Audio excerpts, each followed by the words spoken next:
So welcome to the second meeting of IMVR. I'm calling it Interactive Music Videos in VR. Last week I did like a quick presentation on like just general topics I'm probably going to be trying to assemble presentations for.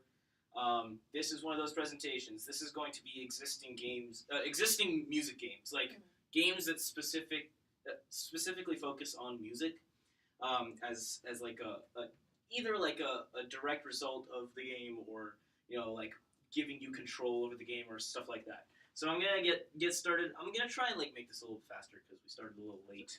We can do some discussion afterwards. But so the first type of game, I actually assembled a list from one of my teachers, Michael Sweet. He sent me just a list of music games that he knew of, and so I categorized them a little bit just to in terms of relevance and like how we can approach it for like interactive music videos. So the first one is the rhythm challenge games, and this is your Guitar Hero game. So in Guitar Hero, you're given like a controller, and the point is to match the tempo. So this is kind of how I classified any game that requires you to match tempo, and if you do it well, then you get to continue, and if you do it poorly, then either the whole thing stops, or they start playing badly, or the music gets less interesting, things like that. So like examples are Beat Saber is one that's in VR, which is you have like these swords, and you like swipe like blocks in the air, and you do that to the beat, and they set up the blocks so that it, you're doing it to the beat, and then it's all these complicated motions, and they make them super complex, and it's like a game. It's a game. It's a physical challenge with music as its kind of like measurement. It's like you're doing it to the beat. So like it's a music game, but it's more of like a challenge. Can you push these buttons and do these things correctly? So you're not actually controlling the music very much. It's more music themed. Yeah, like I said, like a physical challenge. So they do that either by having like some cool, wacky controllers. There's actually this game that was like Donkey Kong's bongos that have a like where they gave you like a controller, which was just you whack the bongos. That was that's and you had to do it to the beat. So you're gonna say Donkey Kong's bong, and I was like, no.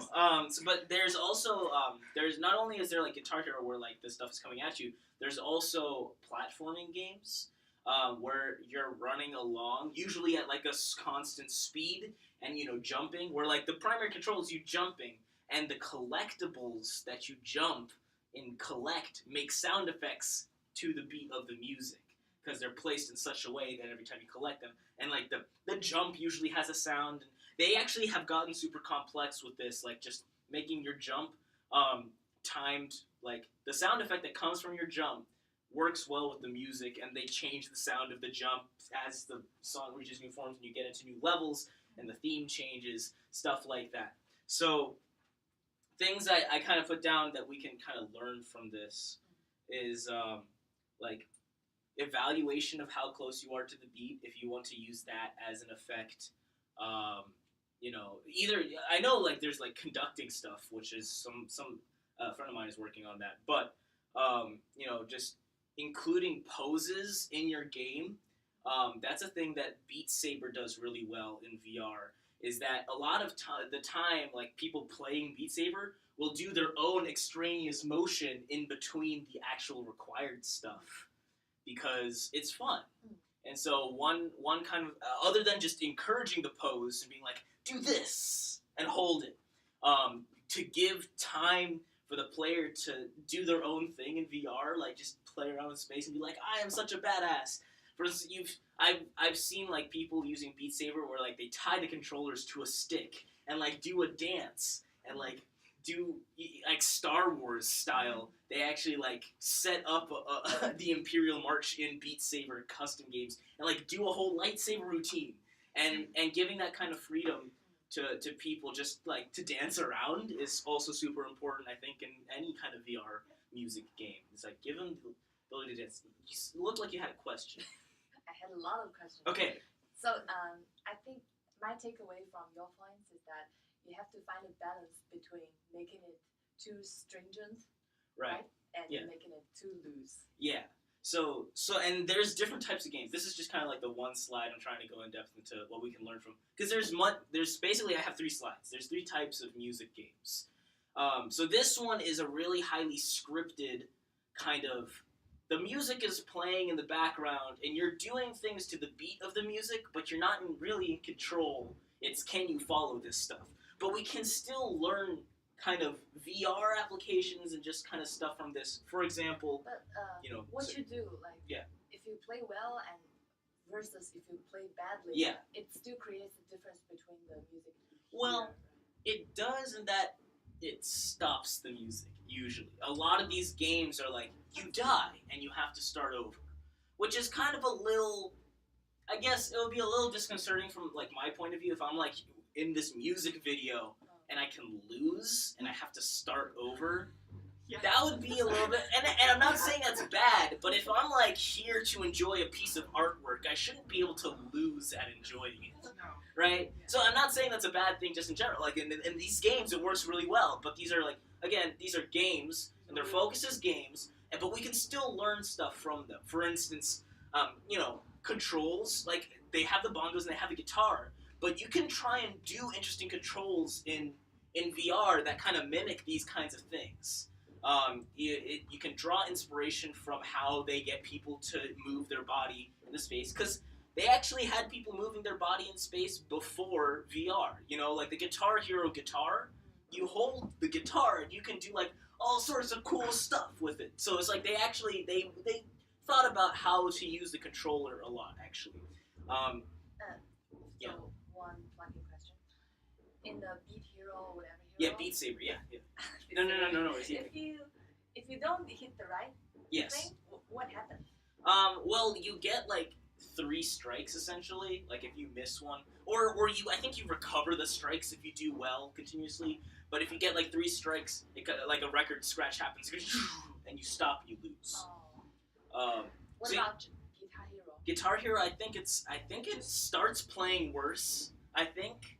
And then it stops. I didn't actually play a lot of Guitar Hero. My experience with Guitar Hero is I played it like 45 years ago,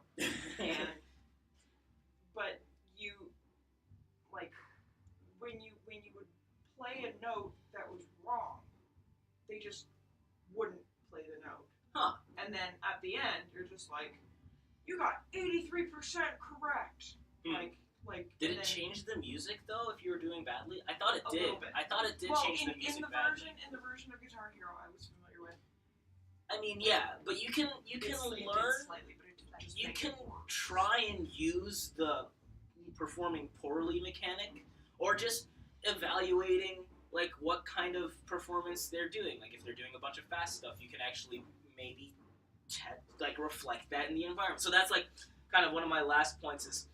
How the environment reacts to like success or failure doesn't have to be tied to success or failure.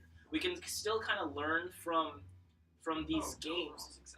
Yeah, so it's like you don't just because you're like getting the motions right, it doesn't mean maybe you get a different thing if you do these kinds of motions right versus doing different kinds of motions. You can maybe try and create a music game based on how fast you're moving, controls the mood. Maybe if you do it super fast, stuff like that. But like they actually do a really interesting job of reflecting kind of like success and failure and whatever, and changing the environment like to the beat of the music and stuff like that and making it work. So that's like a thing you can look into.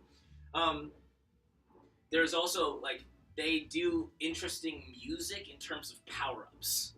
So you can analyze just like from a musical perspective. Like there's like in platformers especially, when you like jump and you reach a collectible item, and then the music changes to reflect that for a temporary period of time.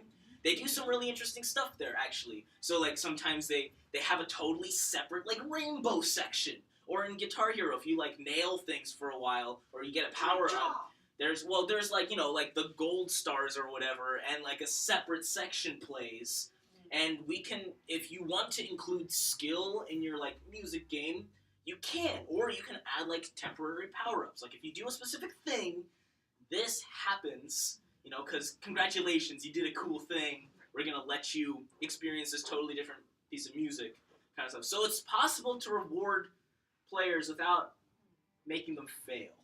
I think, is one of the key takeaways behind this, because they did a lot of work into making every piece of music they wrote, like, they put like a even more hyped up version of that to play when you're doing well, you know. So that's like, yeah. Do they use the classic or existing music, or they all write their own? Well, so in these games, it's like the video game music, right? So the music is playing normally, and then you get either if you don't get the power up, the music continues to play. But if you get the power up, like, effects happen on the music, and like a different section plays, and with Guitar Hero, the sound effects change. With Guitar Hero, it's all classic songs. Like, it's, I mean,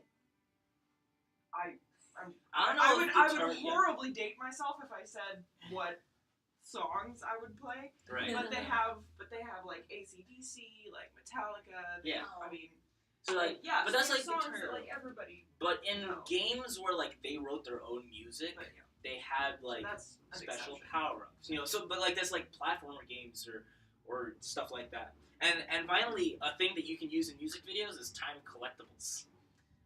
If you can kind of have them fly at the person in a beat and have the sound effects play, or encourage people to catch items at specific times, you know, whatever, like, you know, and whenever you catch it, a sound effect plays, you can time that to the music, to the beat that you wrote. That's great. Right? That is cool. You're allowing the listener to hear a different version or an enhanced version. Yeah. And you can give them a choice whether to grab it or not. Like, maybe they don't want to. Maybe they don't want to hear that version. But along with that, like, sound effects playing from collectibles or other items that are, like, timed, but you choose whether or not to grab them, that's, like, that would be a cool thing. Or I'm, like, the way I'm imagining it is, like, a stream of, like, blocks fly in front of you, and every time your hand intersects with them, it plays a note, and it's like arpeggios. It's like bebop, but you can choose whether or not to be blocking the stream, and every time the block intersects your hand, it explodes and plays a note. It's like and like the stream is constantly going past you, so that interaction is like timed collectibles. Like, it interacts with your hand at a specific moment, perhaps, maybe, and that's when the note plays, and you can choose where that happens and when that happens. That might be fun. So that's a thing that, like, they did well in rhythm challenge games.